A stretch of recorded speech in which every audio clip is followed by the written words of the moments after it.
English at Work เอพิโซดนี้ชวนคุณมาคุยเรื่อง The Management of Agreement เป็นสิ่งที่หลายคนอาจจะเจอในการทำงานนะคะเคยไหมบางครั้งการสุมหัวช่วยกันคิดหรือตัดสินใจไม่ได้นำไปสู่ผลลัพธ์ที่ดีที่สุดเสมอไปไม่เหมือนที่เขาชอบพูดกันว่าหลายหัวดีกว่าหัวเดียวเพราะว่าในกรณีนี้ยิ่งหลายหัวผลลัพธ์ออกมาก็คือพังครับปรากฏการณ์นี้เขามีชื่อเรียกด้วยนะนั่นก็คือ Abilene Paradox ไม่เคยได้ยินคำนี้นะคะพี่บิ๊กแต่ทำไมผลที่ได้จากการช่วยกันตัดสินใจจึงกลายเป็นสิ่งที่ไม่มีใครต้องการไปซะงั้น Let's talk about this This is the Standard Podcast the eye-opening experience for your ears สวัสดีค่ะบีค่ะสวัสดีครับผมบิ๊กนะครับและนี่คือพอดแคสต์ที่จะช่วยคุณใช้ภาษาอังกฤษในการทำงานได้อย่างมั่นใจและได้ผล You'll be more confident and more proficient using English language as a tool to be successful in your career. This is English at Work podcast from the Standard. Before we start, please make sure to hit subscribe to our new K&D Studio channel and ring that notification bell. ฝากกดซับกดกระดิ่งเอาไว้ด้วยครับสำหรับคนที่ชอบคอนเทนต์เกี่ยวกับการพัฒนาภาษาอังกฤษแล้วก็คอนเทนต์2ภาษาจาก The Standard Podcast ย้ำอีกครั้งหนึ่ง K&D Studio channel on YouTube. Alright, first of all, what is a paradox? Paradox ก็คืออะไรที่มันขัดแย้งกันอะไรที่มันแบบความย้อนแย้งนั่นคือ paradox นะครับ So what is the Abilene Paradox? You know, I've never heard of the actual name for this paradox, Vivek, but what we found is it's the term to call for something that when voting for what no one really wants. ก็คือช่วยกันเลือกสิ่งที่สุดท้ายแล้วได้มาเนี่ยคือไม่ได้มีใครต้องการเคยเจอเหตุการณ์นี้ไหมcompromise กันไปมาเนาะจนสุดท้ายก็คือได้สิ่งนี้ที่แบบไม่มีใครแฮปปี้เลยอะแต่อย่างน้อยพวกเราทุกคนไม่แฮปปี้กันทุกคนเลยก็เลยยอมอันนี้มันเป็นปรากฏการณ์ที่แปลกแล้วก็เจอได้ในเรื่องการทำงานบ่อยมากนะครับไอ้ paradox ที่เขาเรียกว่า Abilene Paradox เนี่ยโอเคมันมีที่มานะครับนี่คือสิ่งที่เราไปเจอในแบบวิกิพีเดียเลยนะครับที่มาของ Abilene Paradox คืออะไร Abilene first of all is the name of the city in Texas Okay interesting เรื่องราวเกิดขึ้นในเมืองที่ชื่อว่าโคลแมนนะครับโคลแมนเนี่ยเป็นเมืองที่อยู่ห่างจากไอเบลีนไปประมาณแบบ50ไมล์80กิโลเมตรประมาณกรุงเทพศรีราชาคิดภาพประมาณนี้นะครับ So on a hot day afternoon visiting Coleman, Texas the family is comfortably playing dominoes on a porch until the father-in-law suggests that they take a 50-mile trip to Abilene for dinner ก็คือคุณพ่อตาก็พูดขึ้นมานะครับในครอบครัว4คนนะครับวันหนึ่งที่อากาศร้อนมากตอนบ่ายบอกว่าเราขับรถไปอาเบลีนเพื่อไปกินอะไรกันดีกว่าแล้วพัญญาก็พูดขึ้นมาว่า Sounds like a great idea นี่คือคนที่เป็นลูกสาวนะครับเป็นพัญญา The husband ก็คือสามีที่เป็นลูกเขยของครอบครัวในนี้จริงๆไม่ได้อยากไปเลยเพราะรู้สึกว่าแบบถ้าไปกูก็ต้องขับรถสินะครับร้อนด้วยเนาะไม่อยากร้อนมากนะครับแล้วก็แบบอยากชิลมากกว่าแต่ก็ไม่อยากจะขับก็เลยพูดขึ้นมาว่า Sounds good to me I just hope your mother wants to go too เอาคุณแม่ยายมาต้านนะครับแล้วปรากฏว่าคุณแม่ยายก็พูดขึ้นมาว่า Of course I want to go I haven't been to Abilene in a long time อยากไปสิแม่อยากไปนี่ไม่ได้ไปอาเบลีนมาตั้งนานแล้วแล้วปรากฏว่าทุกคนก็ไปด้วย energy ประมาณนี้แล้วก็ขับรถกันไปนะครับมันทั้งไกลฝุ่นตลบแล้วก็แบบนานมากกว่าจะถึงร้อนก็ร้อนพอไปถึงร้านที่เลือกก็ดันไปเลือกร้านที่แบบอาหารห่วยสิ้นดี สุดๆ4ชั่วโมงหลังจากนั้นทุกคนถึงจะหอบร่างกลับมาที่โคแมนที่บ้านด้วยความเหนื่อยปางตายแล้วจู่ๆก็มีคนพูดขึ้นมาบอกว่า Well, it was a great trip, wasn't it? สนุกดีเนอะที่เราไปกันวันนี้เนี่ย แต่คุณแม่ยายก็แบบกูไม่ไหวละก็บอกว่า Well, actually, I'd rather have stayed home, but I just went along because all of you were so enthusiastic. จริงๆแม่ไม่ได้อยากไปเลยนะแต่เห็นทุกคนคึกคักแม่ก็ไปก็ได้ ลูกเขยก็พูดขึ้นมาว่า I wasn't delighted to be doing what we were doing. I only went to satisfy the rest of you. ไม่ได้อยากไปเลยอยากจะเอาใจทุกคนมากกว่า แล้วคนที่เป็นภรรยาหรือว่าเป็นลูกสาวก็พูดขึ้นมาว่า Well, I just went along to keep you happy. I would have had to be crazy to want to go out in a heat like that. จะบ้าเหรอฉันจะอยากไปได้ยังไงร้อนขนาดนี้ก็แค่อยากจะให้ทุกคนได้แฮปปี้กันเท่านั้นเองย้อนกลับมาที่ต้นเรื่องคนที่เป็นคนเสนอตั้งแต่แรก Father in law ก็พูดขึ้นมาว่า Well, I only suggested it because I thought you guys might be bored. สรุปว่าตลอดทั้งบ่ายที่เสียไปไม่มีใครได้อะไรที่ตัวเองต้องการกลับมาเลย อ้าวซะงั้น บีคิดว่าสิ่งที่สำคัญที่สุดที่ทำให้สิ่งนี้เกิดขึ้นมันคืออะไรมันมีเส้นของความเกรงใจอะไรบางอย่างอยู่เนาะพี่บิ๊กเหมือนทุกคนเกรงใจกันและกัน everybody wants to make somebody else happy so everybody just went along without really just saying what they really want you don't want to be a killjoy you don't want to be a party pooper you don't want to rock the boat right ทุกอย่างกำลังแบบเฮ้ยไปได้สวยพลังงานกำลังดีทุกคนกำลังเสนอสิ่งที่ดูเหมือนจะสนุก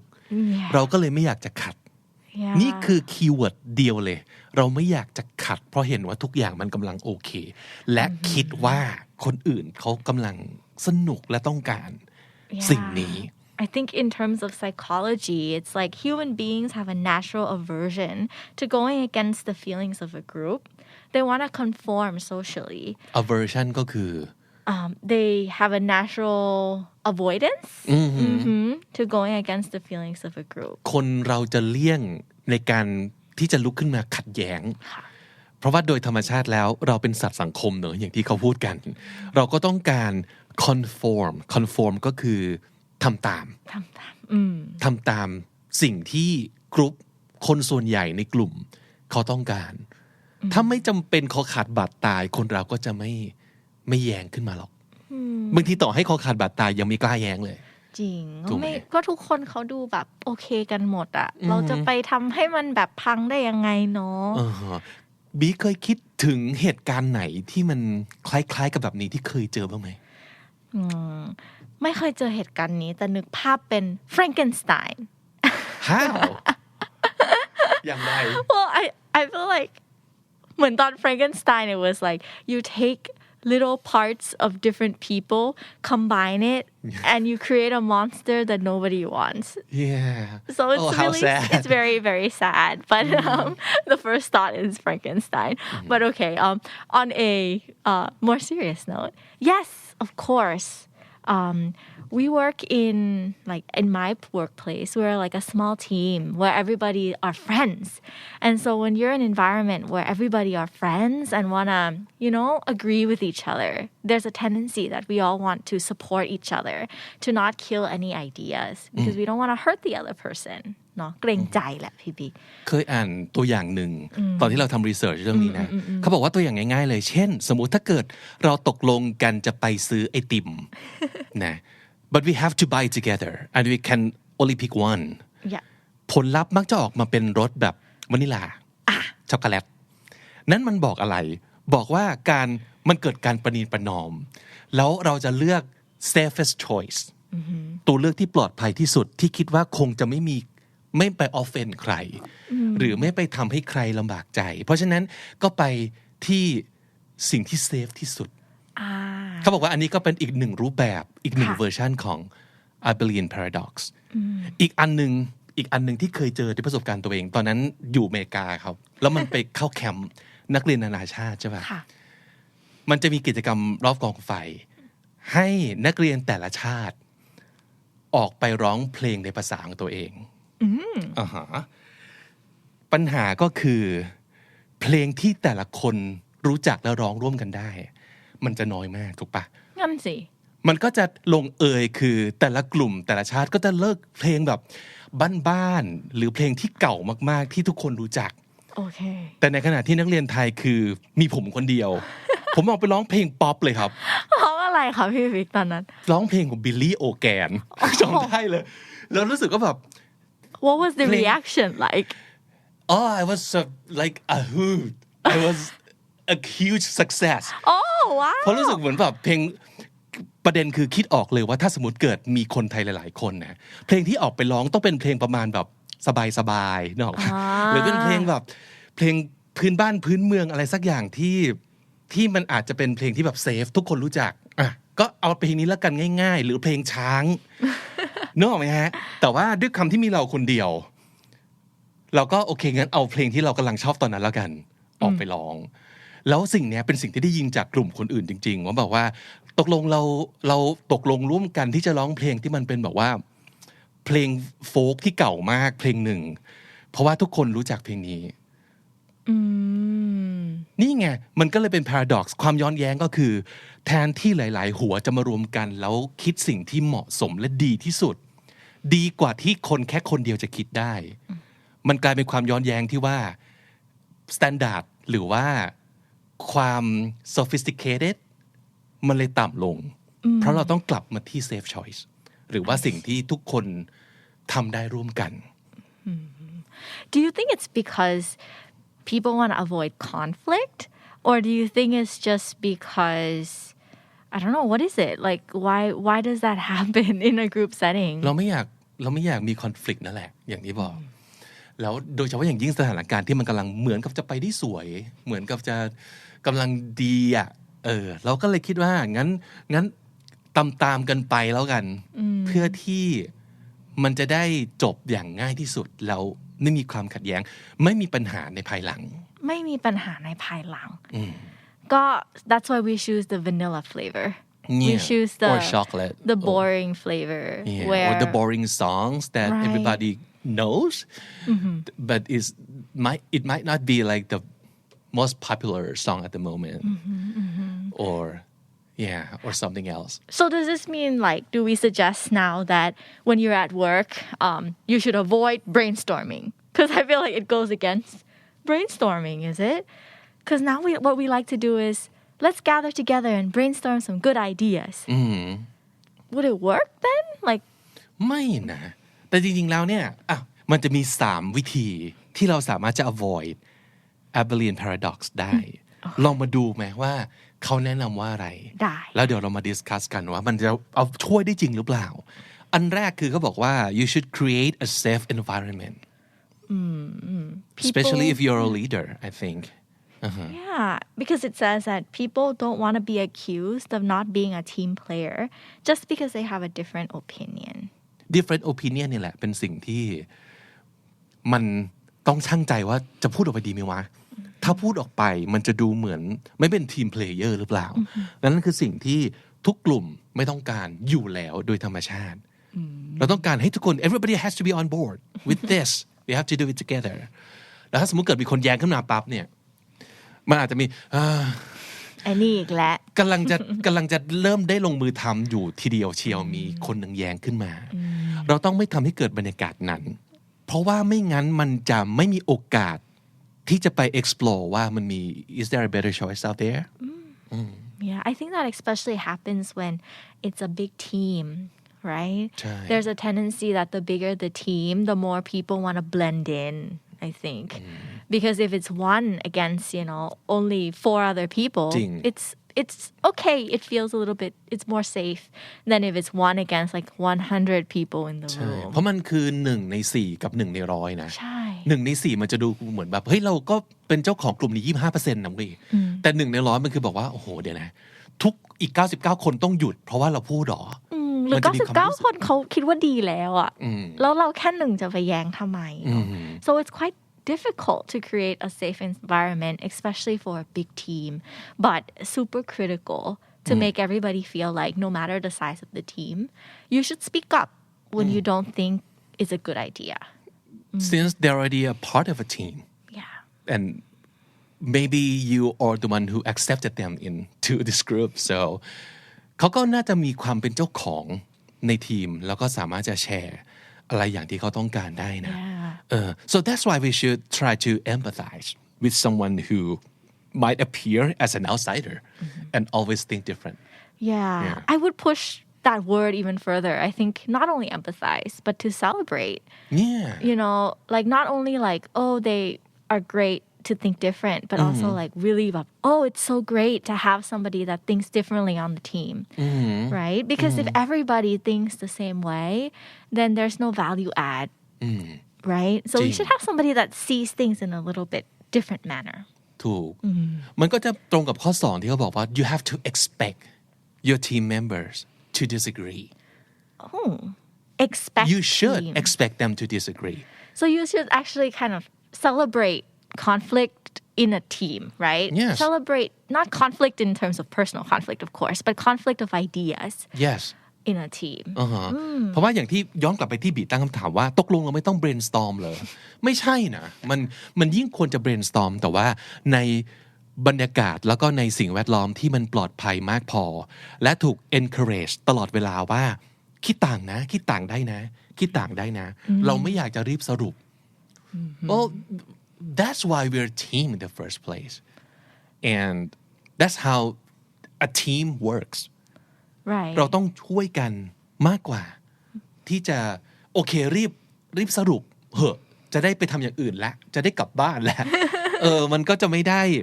สิ่งที่มันควรจะได้มาในฐานะทีม That's true. Or the third thing they recommended is to actively listen to feedback. So especially if you're a leader, right? That they tell you to, if leaders really listen to differing views, team members will be more likely to have the confidence to contribute fully. เพราะไม่งั้นมันจะมีแค่ความรู้สึกของการที่โอเคเคยพูดไปแล้วพี่เคยบอกแล้วไงว่ามีอะไรก็พูดดิพูดคิดต่างก็ได้ทำไมไม่พูด แต่ทุกครั้งที่พูดพี่ไม่เห็นฟังผมเลยหรือทุกครั้งที่พูดคือแบบ that's a bad idea คิดได้ไงวะจบเลยแล้วทำไมเขาถึงอยากจะคิดต่างหลังจากนี้ใช่ไหมคะถูกแล้วก็อีกอันนึงที่เขาบอกก็คือ they should like make time to communicate each ideas and the decision even คือตกลงตัดสินใจไปแบบนี้เพราะว่าอะไร You know I like this example like the last point you just made because I think it shows one critical aspect is that there is a leader in deciding the final direction, right? So in this case, it's like leaders are prepared to take the time to communicate the reasons behind decisions. So in a group setting, everybody throws out their ideas, differing ideas. But in the end, there's a decision maker who may listen to some ideas, may disagree with some, or may decide not to take some ideas. And therefore, when they do make a decision, they actually take the time to explain why they chose these ideas instead of the others. Yeah. So I think it's quite important for people to understand that the process of getting to the idea that was chosen is what really. เพราะว่าคำว่าแบบ actively listen น่ะมันไม่ใช่แค่กิริยาของคนที่นั่งพยักหน้าไปเรื่อยๆนะThat's not active. ถูกไหมการที่สุดท้ายแล้วมีการมาอธิบายอย่างที่บีบอกนั่นคือการโชว์ว่าเราฟังเราอาจจะเห็นด้วยกับบางความคิดไม่เห็นด้วยกับบางความคิดแต่ฟังทั้งหมดฟังอย่างเท่าเทียมด้วยก็คือฟังแล้วคิดวิเคราะห์ตามไปทุกอันมองไอเดียทุกไอเดียว่าเป็นไปได้ตั้งแต่แรกทั้งหมดแต่ว่าพอลองมาคิดลองมาประกอบการตัดสินใจกับอย่างอื่นแล้วเนี่ยได้ไม่ได้หรือเลือกไม่เลือกเพราะอะไรถ้าเกิดเรา communicate กลับไปไม่ว่าจะเป็นการแบบ privately หรือว่า right then and there like in the group in front of everybody บอกไปเลยว่าอันเนี้ยตกลงพี่เลือกเพราะว่าอันนี้นะแล้วก็อันนี้ไม่เลือกเพราะว่าอันนี้ถ้าสมมุติเกิดในกรณีที่มี decision maker 1 คนในห้องแล้วเขาทำหน้าที่ตรงนี้ได้เนี่ยคนคนนี้ก็จะไม่กลัวที่จะเสนออีกนะเพราะว่าแบบโอเคได้สิ่งที่เราไม่ถูกแบบไอเดียที่เราไม่ถูกเลือกเพราะมันมีเหตุผลแล้วเขาชัดเจนมากเลยก็จะรู้สึกโอเค that's fair it's fair enough because that's understandable yeah I see why you go the other way Do you have experience with managing this management of agreementพี่วิก in your teams น่าจะเคยมีแหละมันอาจจะเป็นเรื่องที่มันเกิดขึ้นทุกวันและเล็กน้อยแล้วก็ยังไม่ใช่การตัดสินใจที่ใหญ่ขนาดนั้นจนมันส่งผล เสียแล้วก็ทำให้ต้องกลับมาดูว่าเฮ้ยเราพลาดตรงไหนวะมันยังไม่ถึงขนาดนั้นแต่เราแน่ใจว่ามันอาจจะเกิดขึ้นได้เสมอโดยเฉพาะอย่างยิ่งกับการประชุมวงใหญ่1 multi generation 2ถูกไหมมีแบบพี่มากๆแล้วก็มีน้องมากๆแล้วก็มีตรงกลางก็อาจจะเกิดประมาณว่าน้องเล็กไม่กล้าแย้งพี่ใหญ่โดยที่เขาก็อาจจะมีความรู้สึกว่า I have some ideas but I'm not sure I'm experienced enough to have a say in this yet so I just keep it to myself and just listen in ให้พี่ๆเขาพูดกันก่อนเราจะไปรู้อะไรไม่รู้หรอกแต่บางครั้งอย่าลืมว่าสิ่งที่ถูกตัดสินใจในที่ประชุมอ่ะมันต้องพวกเราทุกคนต้องทำไปพร้อมๆกันแล้วบางทีมันอาจจะมารู้สึกตอนที่เริ่มทำไปแล้วก็บอกว่า I should have said something Yeah, you know what? I think a lot of people feel that way at the same time too, right? So you would feel like I should have said something, and then your friend also would think I should have said something. Even the boss would be like, I should have asked that question or I should have considered that viewpoint. I think in the end, when you hold back in saying how you feel when it's a different idea, is that the regret is on your shoulders down the line, right? It's a little bit of, I wished I had said that. หรือบางครั้งการที่เราปล่อยให้1ประชุมตัดสินใจอะไรไปเลยทันทีอย่างรวดเร็วเดี๋ยวนั้นมันอาจจะไม่ใช่สิ่งที่ healthy ก็ได้นะครับเพราะว่าบางครั้งเราเหนื่อยมากกับการประชุมแล้วเราต้อง we want it to get over with and we want this to be done already so we can move on เราก็เลยไม่อยากเสียเวลากับการที่ต้องมานั่งถกกันอีกแล้วก็I'll just tolerate it you know it's what? okay. Such a good point. I think there's so many times where we just went along with something because we just want this 3-hour meeting to be over,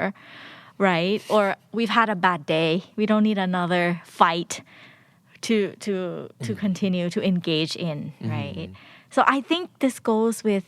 creating not only a safe environment for to avoid this Abilene Paradox, but also to recognize when is a good time for a discussion that encourages, critical thinking or a discussion that encourages people to disagree. Because those types of discussions take a lot of energy, I think. I think at my team, we actually have a lot of issues with this before. Really? Because I think, as I mentioned, we're a small team of friends. So we tend to be very cautious to hurt each other's feelings มีความเป็นเกรงใจค่ะพี่บิ๊กแล้วเวลาเราเป็นครีเอทีฟแล้วเราเกรงใจก็อันตรายนิดนึง นี่แหละ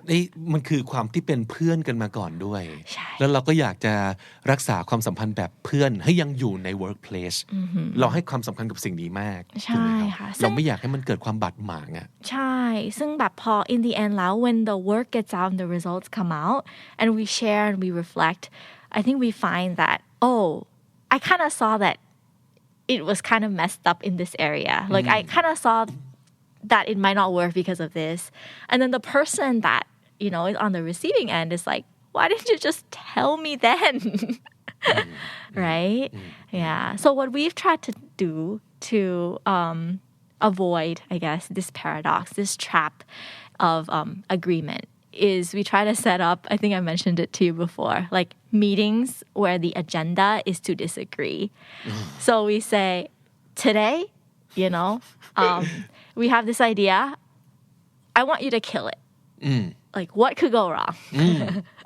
What else could we do? Why won't it work? Not because I think it's our natural tendency to have meetings where we go, it will work because, แบบมันน่าจะได้นะแบบหวังดีอย่างเงี้ย I've known those kind of meetings too well. Yeah, where, very optimistic. A little bit too very optimistic. And where everybody says only good things. Oh, I agree because. Yeah. I agree too because. You're so great. We're so great. Yay. That's not healthy. And then we walk out and it's like, I don't think it's going to work, Right. So to have a meeting where the agenda is, let's disagree. I think that's the ultimate way to create a safe environment because that's the agenda of the day. ชอบมากเลยครับ Yeah. So what could go wrong? So now you can be like, you know what? I think this could go wrong. พยายามยิงให้ตกให้ได้อะไรอย่างเงี้ยเนาะ And at the end of that agreement, if the idea is still good, if it's a risk that we're still willing to take then we know that we've explored it in I guess every other different dimensions as we can เหมือนกับเราได้ลองพยายามหาแบบ worst case scenario อย่างที่เขาพูดกันเนาะว่าเราลองดูมาทุก scenario แล้วว่าโอเคอันนี้ could go wrong but we can fix it like we can prevent it from happening or this is a kind of the risk that we are willing to take เพราะว่ามันอาจจะ pay off ดีมากๆถ้าสมมุติเกิดบอกว่า we can avoid that แต่มันต้องเกิดจากการที่แบบถกกันแล้วหรือว่าตั้งอกตั้งใจที่จะมา kill กันในเรื่องไอเดียมันต้องมี mood นี้เหมือนกันเนาะเพราะว่าใช่ครับเข้าใจได้เลยว่าหลายๆ workplace แม้แต่ที่เราเคยเจอมาเองเนี่ยมันก็จะมีความแบบปรบมือแล้วก็ positive นะคิดบวกมันจะมีความเนี่ยแบบ lavender อย่างที่เขาพูดกันเนี่ยคือมองทุกอย่างสวยงามแล้วหอมกลุ่นไปหมดซึ่งมันอาจจะไม่ใช่ก็ได้มันต้องมาตั้งใจหาข้อเสียกันจริงๆแล้วก็อีกอย่างหนึ่งที่มันอาจจะเป็นไปได้เมื่อกี้เห็นบีเล่าถึงเรื่องของการที่แบบพอมันเกิดเรื่องนี้แล้วก็กลับมาคุยกันการกลับมาคุยกันหลังจากที่มันเกิดขึ้นไปแล้วก็สำคัญนะบางทีเราลืมเพราะเรามัวแต่ประชุมในสิ่งที่กำลังจะเกิดเท่านั้นแต่เราลืมแบบว่า evaluate สิ่งที่เกิดขึ้นไป what went wrong แล้วก็ what could we have done like better or differently ประชุมปิดโปรเจกต์ก็เป็นสิ่งที่เราพยายามจะทำอยู่เหมือนกันนะจริงแต่ว่าสารภาพว่าได้บ้างไม่ได้บ้างเพราะว่าwe're always busy we have to keep like moving and we don't have time for what has already happened and we can fix the past so let the past be the past and just move on right แต่ว่าจริงๆการกลับมาทบทวนกลับมาแบบคุยกันแล้วก็แบบว่าเฮ้ยตรงนี้มันทำไมมันเป็นอย่างนี้ไปได้วะหรือแม้แต่สิ่งดีๆที่เกิดขึ้นแบบคาดไม่ถึงก็สามารถจะอยู่ในประชุมนี้ได้เหมือนกันนะว่าแบบเฮ้ยเราไม่ได้คิดว่าตรงนี้มันจะดีขนาดนี้แต่มันดีกว่าเพราะอะไรวะพวกเรา was it just a fluke or we actually did something right and this is the kind of thing that we need to repeat in the future I totally agree yeah and I think another point is after we've done some of these reflections to see what went wrong what went right in every situation, right? One thing we found is to avoid this trap. Sometimes it helps to have somebody in charge of making a decision. And that person that makes a decision has to know that the best decision doesn't equate to a compromise, right? I think too often we feel like when we make a decision, we have to compromise everybody's needs. เหมือนแบบอลุ่มอล่วยทุกคนจะได้ทุกคนได้คนละหน่อยนะ and that's when we have Frankenstein happen right where we take the hands and the feet and the legs of different people put it together and get a monster nobody wants sometimes having a leader that knows that the best decision could be not listening or not following certain ideas and going for other ideas is also an important point I think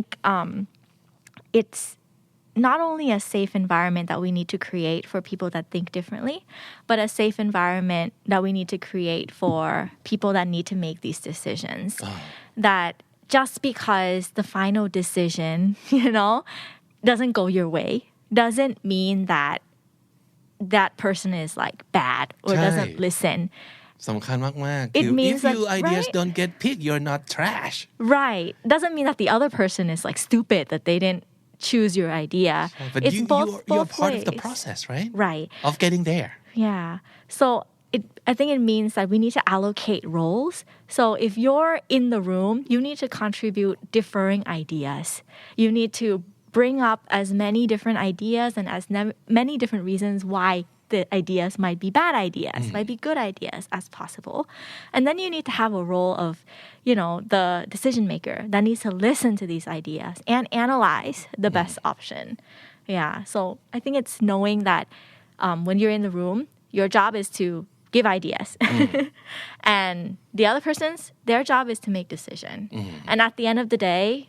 you've done your job to give the differing ideas. They've done their job to make a decision.Then we were a happy party เราทำอย่างนี้ได้ไหมอย่างที่บีแนะนำว่าแทนที่จะมี1 session เพื่อ kill ideas เรา can we include that, like combine that together? We have some ones who are giving out ideas. We have decision maker at the end, and along the way we have like idea killers. Yeah, that's good. In the same room at the same time. I think that could. มันนึกถึงคำนึงขึ้นมาได้คือแบบ playing devil's advocate. สำนวนนี้มันหมายถึงว่าลองสมมุติตัวเองว่าไปอยู่ฝั่งตรงข้ามลองสมมุติตัวเองต่อให้เห็นด้วยสมมุติว่าเราไม่เห็นด้วยอย่างสิ้นเชิงสมมุติเราเป็นรัฐบาลสมมุติตัวเองเป็นฝ่ายค้านเขาจะพูดอะไรแล้วก็ลอง imagine สิ่งที่มันแย่ที่สุดที่จะเกิดขึ้นหรือว่าทำตัวเป็นลูกอีช่างค้านอย่างเดียวเลยวันนี้คุณเล่นบทนี้มันต้องมีคนหนึ่งเล่นตรงนี้แล้วมันก็อาจจะแบบโอเคมันถูกปรุงมาใน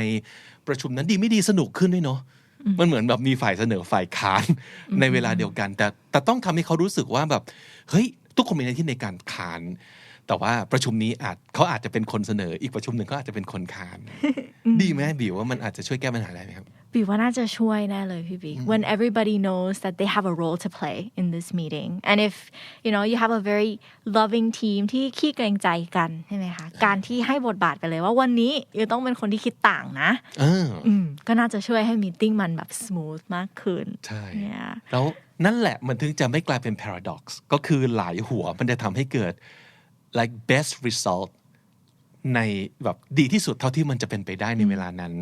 ไม่ใช่ว่าหลายๆหัวแต่ว่ามันจะมีหัวที่มีความแบบเกรงใจไม่กล้าช่างมันเหอะแล้วก็ผลที่ออกมากลายเป็นสิ่งที่ก็ไม่ได้อยากได้แบบนี้ มันก็จะเกิดเป็น paradox แบบนี้คือหลายหัวไม่ได้ดีกว่าหัวเดียว and that concludes our show for today we hope it can be helpful for you to your problems that you might have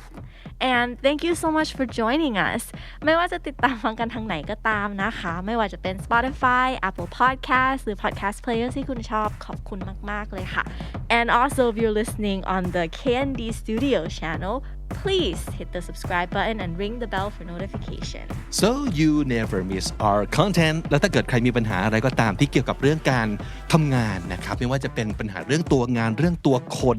หรืออะไรก็ตามทีนะครับถามมาได้เลย just write down your questions in the comment section below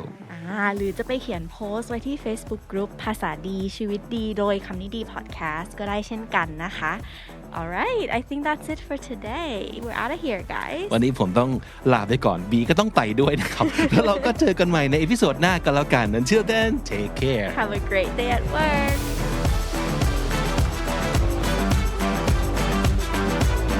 The Standard Podcast Eye-opening for your ears